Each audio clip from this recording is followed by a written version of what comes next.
வணக்கம். வாங்க இப்போ வந்து நம்ம வந்து பார்க்குறது வாழைப்பழம் வந்து நல்லா ஸ்லேஸாக வந்து கட் பண்ணி வெயிலில் போட்டு நல்லா காய வச்சு, அதுக்கப்புறம் வந்து தேன் ஊற்றி நம்ம வந்து இந்த டப்பாவில் வந்து 100 கிராம் 50 கிராம் தேன் ஊற்றி ஊற வச்சு நம்ம வந்து கேட்குறவங்களுக்கு சேல்ஸ் பண்ணின்னு இருக்கிறோம். வேணும்னா நீங்கள் ஆர்டர் போட்டுக்கலாம்.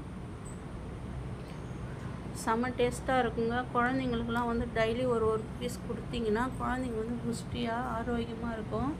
நம்ம வாழைப்பழம் இல்லைன்றதுனால வாழைப்பழமாக கொடுத்தா சளி பிடிச்சிக்கும். இது மாதிரி கொடுத்தீங்கன்னா சளி பிடிக்காது. நல்லா வந்து ஒரு 15 நாள் 10 நாள் நல்லா காய வச்சு வெயிலேருந்து எடுத்தது தான் தேன் ஊற்றி நல்லா ஊற வைக்கிறேன் பாருங்கள். இது மாதிரி கேட்குறவங்களுக்கு தான் இது மாதிரி வந்து ரெடி பண்ணி தரேன். வீடியோ ஷேர் பண்ணுங்கள், லைக் பண்ணுங்கள், கமெண்ட் பண்ணுங்கள், சப்ஸ்கிரைப் பண்ணுங்கள். நன்றி, வணக்கம்.